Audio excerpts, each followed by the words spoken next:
Hello everyone, and welcome back to the channel.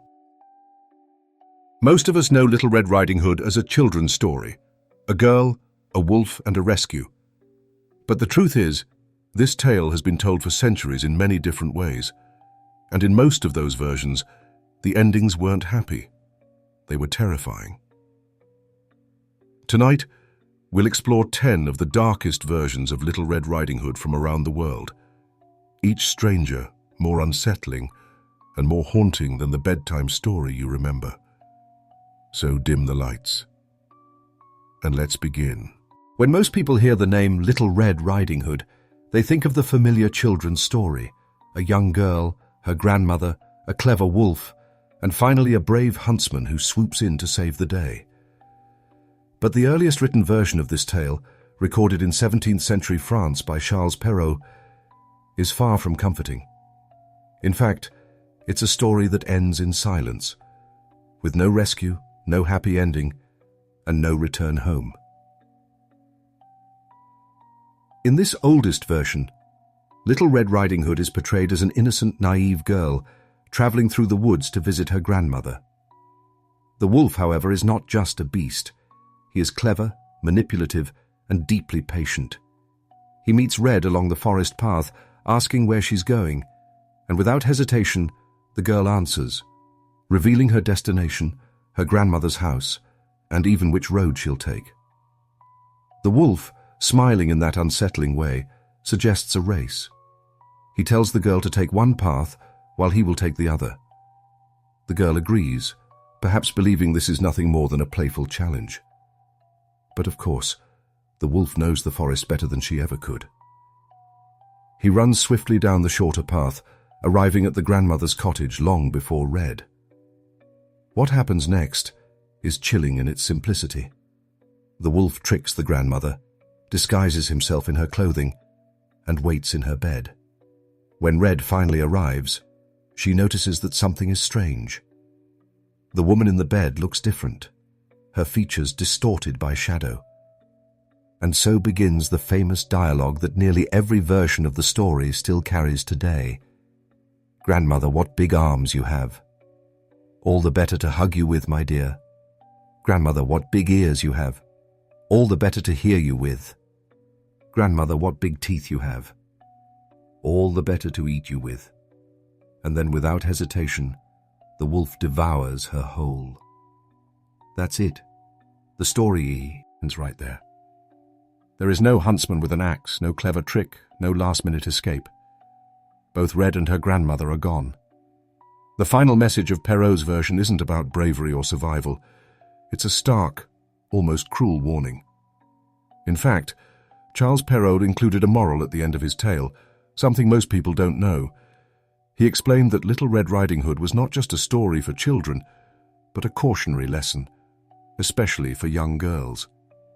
The wolf, he suggested, represented men who might use flattery and charm to lure the innocent into danger.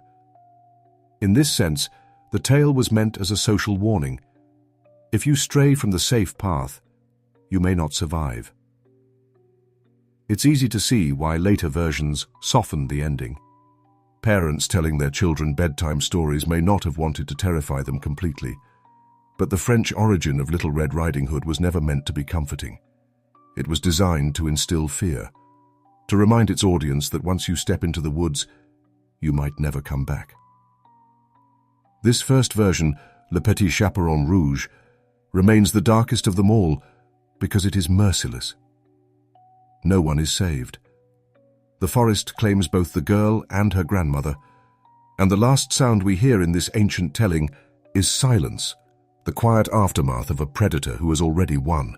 When the Brothers Grimm collected folk tales across Germany in the early 19th century, they rarely softened them. Their versions of Cinderella, Snow White, and Hansel and Gretel were often darker than anything parents might tell their children today. But with Little Red Riding Hood, the Grimms gave the tale a twist that many of us recognize: a huntsman's rescue. At first glance, this seems like a safer ending. The girl and her grandmother are saved, the wolf is punished, and balance is restored. But if you look closely, the Grimm version is just as much a warning as the original French story. In fact, The lesson might be even clearer.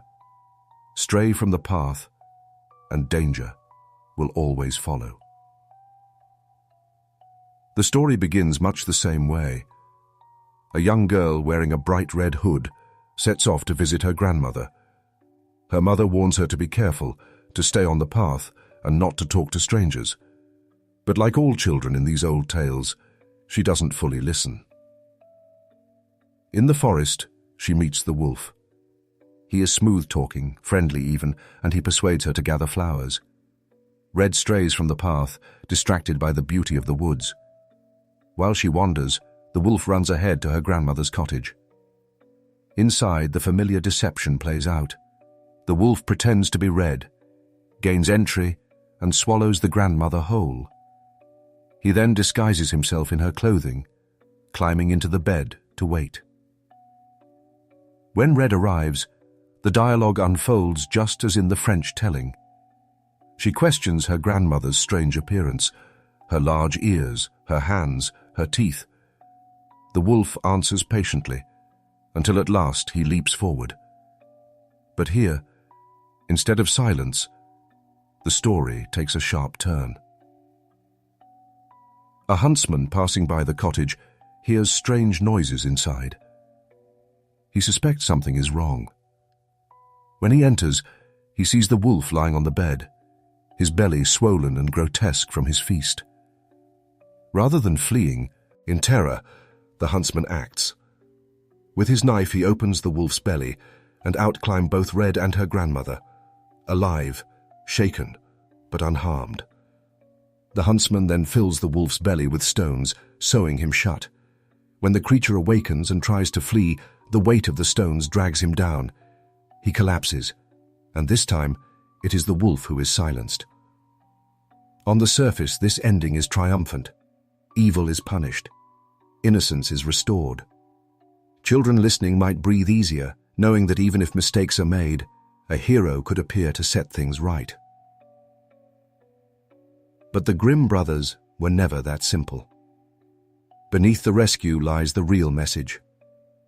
Red was saved this time, but only by chance. She was careless. She strayed from the path. And if not for the huntsman passing by, her story would have ended just like the French version, with silence. This duality makes the Grimm telling powerful. On one hand, it became the version most parents preferred because it didn't leave children trembling in their beds. On the other, it still carried the same ancient warning. The forest is dangerous, strangers cannot be trusted, and once you step away from safety, you might not always be rescued. It is this balance, a rescue layered over a warning, that cemented the Brothers Grimm version of Little Red Riding Hood as the one most of us know today. But behind the huntsman's heroics lingers the same chilling truth. The wolf is always waiting, and the path is the only protection you have. While many of us are familiar with the French and German versions of Little Red Riding Hood, there is another variation that spread through Italy, one far stranger and in many ways more unsettling. It is known as the false grandmother. In this version, the story begins much the same way. A young girl sets off to visit her grandmother, carrying food for the journey. She enters the woods, and along the way encounters the wolf. He asks where she is headed, and she innocently explains. Just as in the other tellings, the wolf hurries ahead to reach the grandmother's home first. But here, the tale takes a bizarre and disturbing turn. Instead of simply swallowing the grandmother whole, the wolf locks her away and disguises himself. When the girl finally arrives, she notices small oddities about her grandmother. The voice sounds strange, the body looks different, but the disguise is enough to keep her uncertain. What makes the false grandmother unique is the wolf's next deception. He prepares a meal and offers it to the girl, encouraging her to eat. She takes a bite, unaware at first of what it might be. Depending on the region of Italy, the details change slightly, but the meaning is the same. The food is not what it appears to be. Some versions hint that the wolf has used scraps from the grandmother's house. others that he serves things no child should ever consume. The implication is clear. It is a test of innocence and awareness. Will the girl realize she is being tricked? Or will she continue eating, blind to the danger in front of her? This unsettling moment sets the Italian version apart. In the French and German tales, Red is simply careless. She strays from the path. She trusts too easily. But here, her very purity is put to the test. She must use her instincts to survive. And in most tellings of the false grandmother, she does. The girl begins to notice details that don't add up. The bed looks wrong, the voice sounds wrong, and the meal tastes strange. Slowly she understands that the figure before her is not her grandmother at all, but a wolf in disguise. Unlike the French tale, where she is devoured, or the Grimm story, where a huntsman intervenes, in the Italian variation, the girl often saves herself. In some endings, she asks to step outside before bed, pretending she needs to relieve herself. The wolf, impatient and overconfident, lets her go, and as soon as she is out of sight, she runs as fast as she can, escaping into the night. The story ends not with triumph, but with survival. Red does not defeat the wolf. She simply outsmarts him and flees.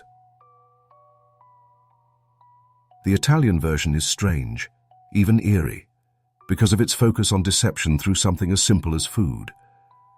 It reminds us that danger does not always come with teeth bared. Sometimes it comes in the form of an offer, a gift, or a meal. And in that moment, a child must decide whether to trust or to question. The moral, like in the French and German versions, is a warning. But here, the danger is more psychological than physical. The wolf is not only a predator, he is a trickster.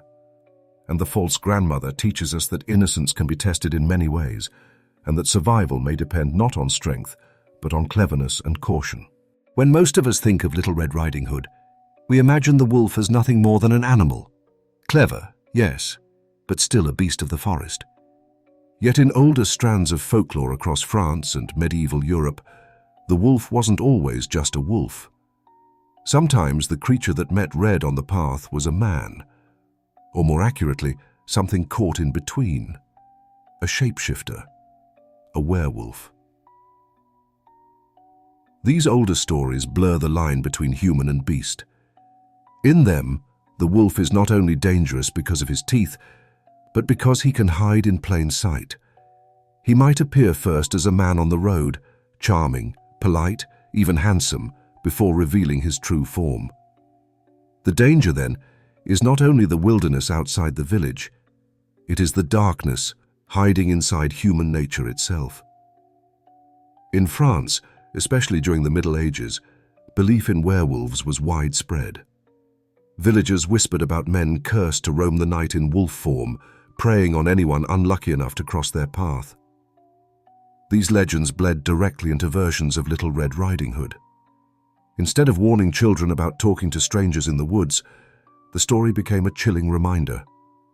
Sometimes the stranger was not a stranger at all, but someone from your own community, hiding a monstrous secret. One French folk tale, very similar to Little Red Riding Hood, tells of a girl on her way to her grandmother's house who meets a man along the road. He speaks kindly, asks her where she's headed, and offers to walk with her. What she does not realize is that he carries the curse of the loup-garou, the werewolf. By the time she reaches her grandmother's home, he has already taken his monstrous form and arrived ahead of her. The rest of the tale follows the familiar pattern: deception, disguise, and danger waiting in the bed. Medieval Europeans told similar stories, blending Red's tale with their fear of shapeshifters. The story of Little Red Riding Hood doesn't exist in a vacuum.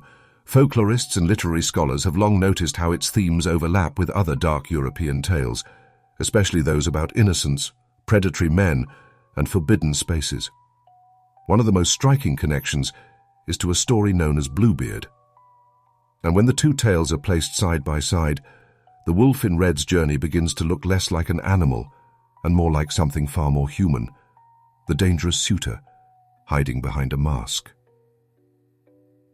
For those unfamiliar, Bluebeard is the tale of a wealthy man who marries young women and gives them the run of his mansion, with one chilling exception. There is a locked room they are forbidden to enter. Of course, curiosity wins out. When the bride finally unlocks the chamber, she discovers the terrible truth. The man has murdered his previous wives and kept their remains as trophies. The message is clear. Appearances deceive, and a suitor who seems charming and generous may hide a monstrous nature. Now, how does this connect to Little Red Riding Hood? On the surface, the two stories look very different. One is about a child in the woods, the other about a bride in a castle. But the deeper themes align. Both tales feature a female figure confronted by a predator in disguise. Both feature forbidden knowledge, the path Red shouldn't stray from, or the chamber the bride shouldn't open. And both carry a chilling undercurrent, a warning against misplaced trust. In fact, some folklorists argue that Little Red Riding Hood can be seen as a kind of child's version of Bluebeard. The wolf, after all, is not simply a beast. He is cunning. He speaks like a man, persuades, deceives, and plots. In earlier interpretations, especially the French versions, listeners may have understood the wolf not as an animal at all, but as a symbol for men who preyed upon innocence and naivety. This is where the cannibal bridegroom connection comes into play. Both stories lean on the unsettling theme of consumption. In Bluebeard, the groom consumes his wives metaphorically by ending their lives and hiding the evidence. In Little Red Riding Hood, the wolf consumes literally, swallowing Red and her grandmother whole. The message across both tales is strikingly similar. Innocence may be swallowed up by a predator hiding in plain sight. What makes this connection even more powerful is how these tales would have been told to different audiences.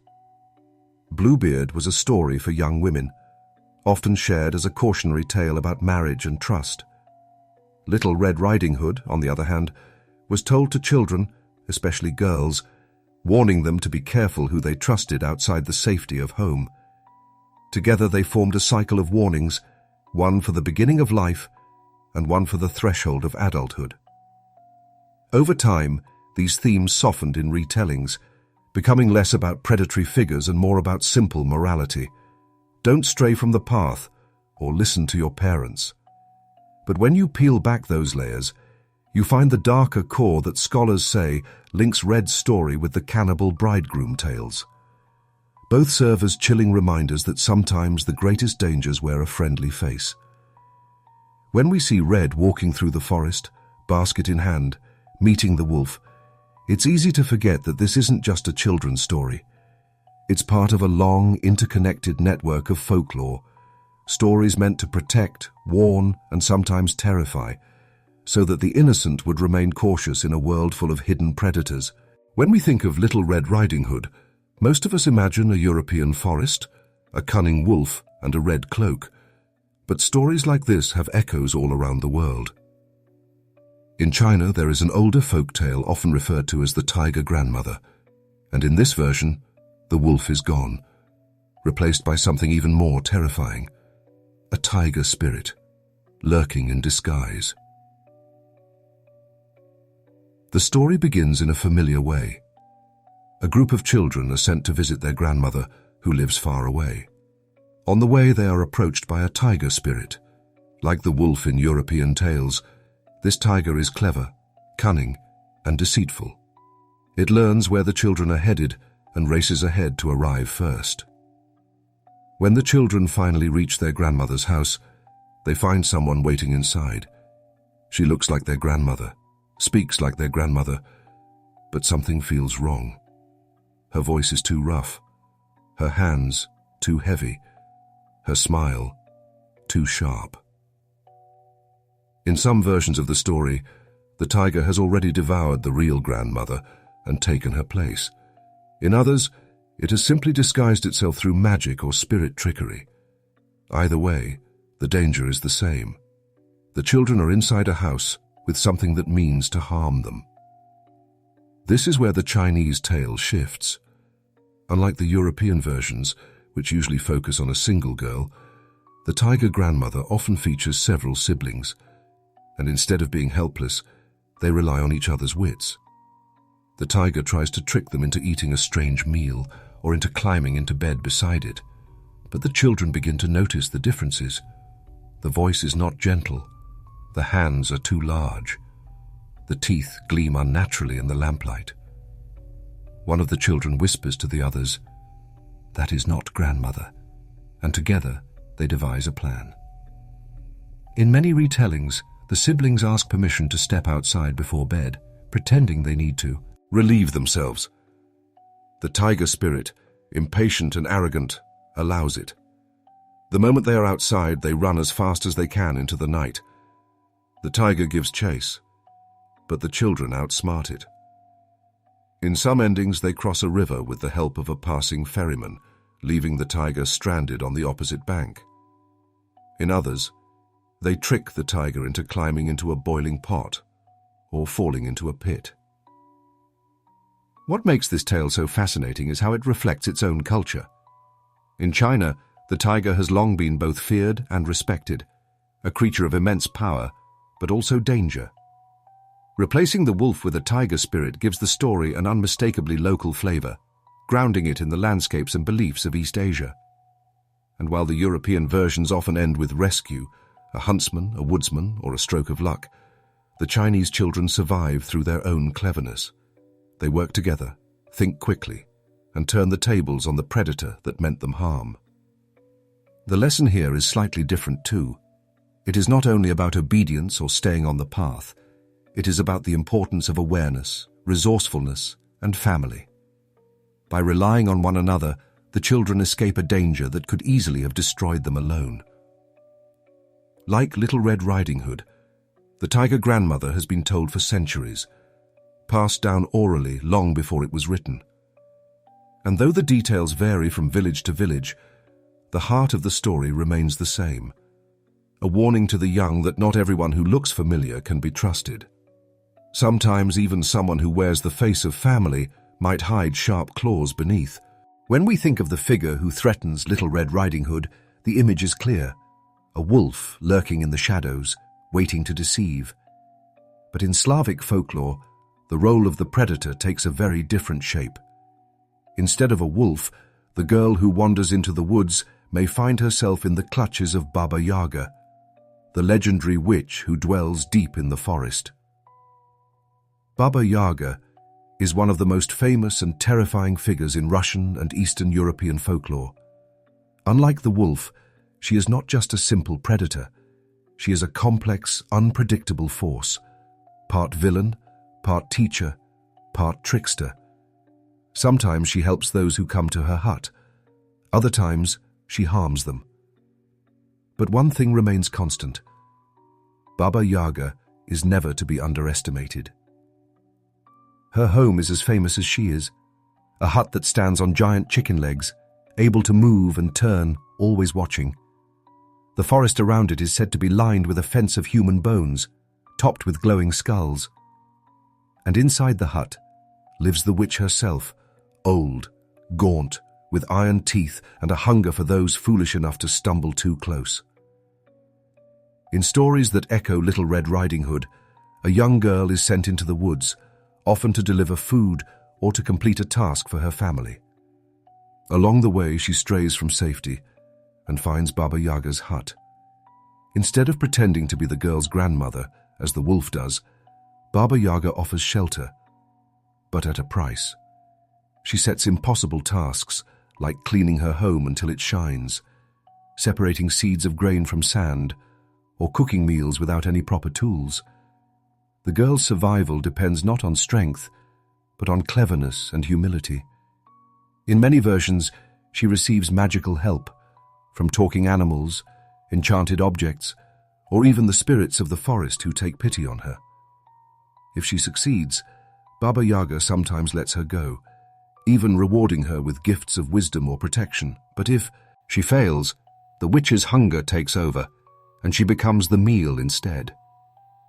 What makes the Baba Yaga variant so chilling is its unpredictability. With the wolf, the danger is straightforward. He deceives, he devours. But Baba Yaga is something else entirely. A guardian of the threshold between childhood and adulthood, between safety and peril. She embodies the unknown dangers of the forest, the lessons learned when innocence meets cunning. In some versions, the girl learns resilience and escapes with her life. In others, she falls victim to her own mistakes. The line between survival and doom is razor thin.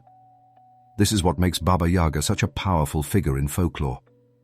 She is both fear and knowledge, danger and guidance. When we place her alongside the wolf of Western Europe, we see how different cultures use the same basic story to teach lessons. The French wolf was a warning against strangers. The Italian trickster tested innocence. And the Russian witch? She reminded children that the forest was not just a place of beauty, it was a place of trial. Baba Yaga's presence in these tales shows us how universal the theme of Little Red Riding Hood really is. Across continents, cultures warned their children, beware the woods, beware the voices that deceive, beware the tests you may not be ready to face. The predator may change, wolf, tiger, or witch, but the lesson is timeless. When most of us picture Little Red Riding Hood, one image comes to mind above all others: the girl in her bright scarlet cloak. But what might seem like a simple piece of clothing is actually one of the most important symbols in the entire story. Across centuries of folklore and literature, red has carried powerful meanings, from life and passion to danger and temptation. And in medieval times, this cloak was not just a garment. It was a sign that the girl was stepping into something far larger than herself. In medieval Europe, colors held deep symbolic weight. Red, in particular, was a color that could never be ignored. It was bold, vibrant, and impossible to hide. It represented the fullness of life, blood, vitality, even love. But at the same time, it carried darker associations. Red was also the color of sin, temptation, and warning. When a listener in the 1600s or 1700s heard of a girl in a red cloak, they didn't just see a child in a costume. They saw a character standing at the threshold between innocence and danger. This cloak marked Red as someone different, someone chosen, perhaps even fated.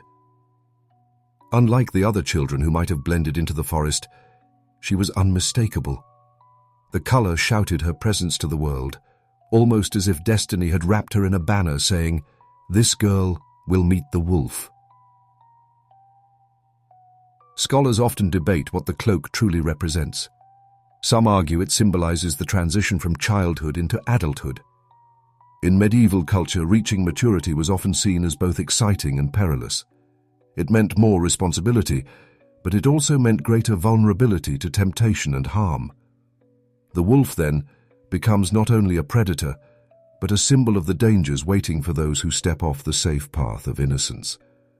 Others see the cloak as a marker of temptation itself. Red has long been tied to desire and curiosity, the very quality as that lead Red to stray from her path. In this interpretation, the cloak is less a shield and more a target. It attracts danger, drawing the wolf toward her like a beacon in the dark woods. And yet there's another layer still. In some retellings, the red cloak is a gift from Red's grandmother. If that's the case, then it is also a symbol of legacy, of family ties, and of protection, though protection that ultimately fails when matched against the wolf's cunning. What makes the cloak so haunting is its duality. It is both protective and dangerous, both beautiful and ominous. It makes Red memorable, but it also marks her for fate. Without the cloak, she might have been just another child in the woods. With it, she becomes a figure of legend. Even today, the image of the red hood carries weight in modern culture. It has been used in films, novels, and art to symbolize innocence at risk, temptation at the doorstep, and the timeless struggle between vulnerability and survival. So the next time you picture Little Red Riding Hood walking through the forest, remember this: her cloak was never just a piece of fabric. It was a warning, a prophecy, and a symbol of everything the story was meant to teach. Red was not simply wearing the cloak. She was carrying the weight of centuries of meaning and walking straight into the heart of danger. Folktales don't just live in the past. Over the last 100 years, stories like Little Red Riding Hood have been examined through the lens of psychology. And when viewed this way, the simple tale of a girl, a cloak, and a wolf becomes something far more complex, even sinister. Two of the most famous voices in this field were Sigmund Freud and Carl Jung, and their interpretations shed light on why this story has haunted audiences for centuries. Let's start with Freud. Known for his focus on hidden desires and the subconscious mind, Freud saw folktales as symbolic, coded messages about our fears, temptations, and impulses. In his view, the wolf was never just a wolf. He could be read as the embodiment of temptation, or worse, as a predator that takes advantage of innocence. The act of straying from the path becomes a symbol of curiosity leading to danger, or even of crossing the threshold into adulthood before one is ready. The red cloak itself, in Freudian readings, carries heavy symbolic weight. Red is the color of passion, vitality, and temptation. By wearing it, the girl is marked, not just as a child in a story, but as someone standing on the edge of maturity. Freud's interpretation frames the story as a warning. Grow up too fast, trust too quickly, and the world's wolves may be waiting. Carl Jung, on the other hand, took a slightly different approach. Where Freud focused on desire, Jung explored archetypes, universal symbols that appear across cultures and times. In his eyes, the wolf represented the shadow, the darker side of human nature that we fear, deny, or try to repress. Red's journey into the woods, then, wasn't just about disobedience. It was about confrontation with the shadow self, a necessary step on the path toward maturity. In this light, the wolf is not only an enemy, but also a teacher.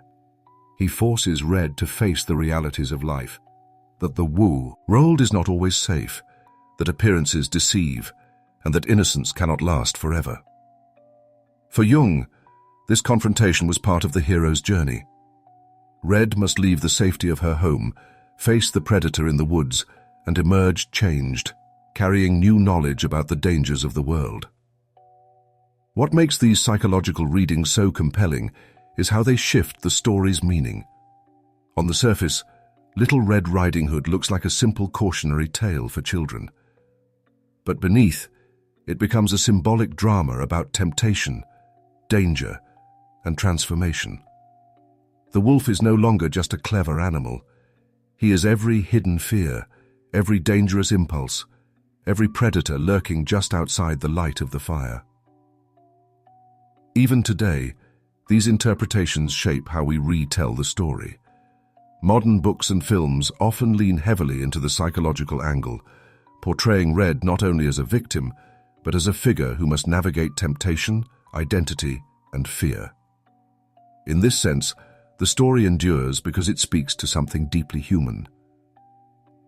The forest, the wolf, the cloak, they are all symbols. And while the exact meaning may differ depending on who is interpreting it, one truth remains. Little Red Riding Hood is not just about a girl and a wolf. It is about the dangers of growing up, the complexity of human nature, and the shadows that wait for us all when we step off the path. For centuries, Little Red Riding Hood has been told as a warning. An innocent girl strays from the path, meets a wolf, and suffers the consequences. But in today's darker retellings, the story takes on entirely new shapes. Red is no longer always the victim. Sometimes she walks willingly with the wolf, and in other versions, she becomes something far more terrifying, the predator herself. Modern authors and filmmakers often use the tale to explore themes of power, temptation, and transformation. Instead of a helpless child, Red is reimagined as a young woman who knows exactly what she's doing when she steps into the woods. The wolf's danger is still there, but so is her awareness. These retellings ask, what if Red isn't tricked at all? What if she chooses the wolf? In some versions, Red sees the wolf not as a threat, but as a guide into a darker world. The forest becomes a place of discovery, not just danger. She may walk beside the wolf, sharing its hunger, learning its secrets. Here, the story is no longer about innocence lost, but about transformation. Red doesn't just survive, she evolves. Other retellings go even further, flipping the tale entirely. The wolf becomes the hunted, and Red the hunter. She may be portrayed as a vigilante figure, using her cloak as camouflage to stalk predators of the night. Instead of being swallowed by the wolf, she is the one who carries the teeth, the claws, and the cunning. This version is especially popular in gothic horror and dark fantasy, where fairy tales are reimagined as stories of empowerment. What makes these modern takes so powerful is how they reclaim the symbolism. For centuries, Red's story was used as a warning. Stay on the path, obey your parents, beware of strangers.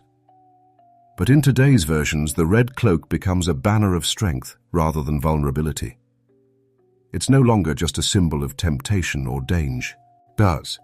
It's a mark of identity, of embracing what others fear. Of course, not all modern versions turn Red into the predator. Some deepen the psychological tension, showing her torn between fear and fascination. The wolf becomes less of a monster and more of a reflection, a shadow self, a part of Red's own nature she must confront. In these stories, the question isn't just, will she escape, but will she give in? What unites all of these retellings is their refusal to let Red remain passive. She is no longer simply the child swallowed whole. She is active, whether that means running with the wolf, fighting against it, or becoming something darker herself. These twists reveal why Little Red Riding Hood has endured for so long. The story is flexible, a mirror reflecting the fears and desires of each generation. In the past, it warned of the dangers of wandering. Today, it asks what happens when we stop running from the wolf and start becoming it. And that shift, from prey to predator, from warning to transformation, may be the most chilling retelling of all. And that was Little Red Riding Hood like you've never heard it before. Not just one story, but 10 dark versions that show how deep and unsettling this tale really is. Which version creeped you out the most? Was it the tiger grandmother, the werewolf, or the modern twist where Red becomes the wolf herself? Let me know your thoughts in the comments below. And if you enjoyed this journey into dark folklore, don't forget to like, subscribe, and join me again next time. Until then, beware the woods and beware the wolf.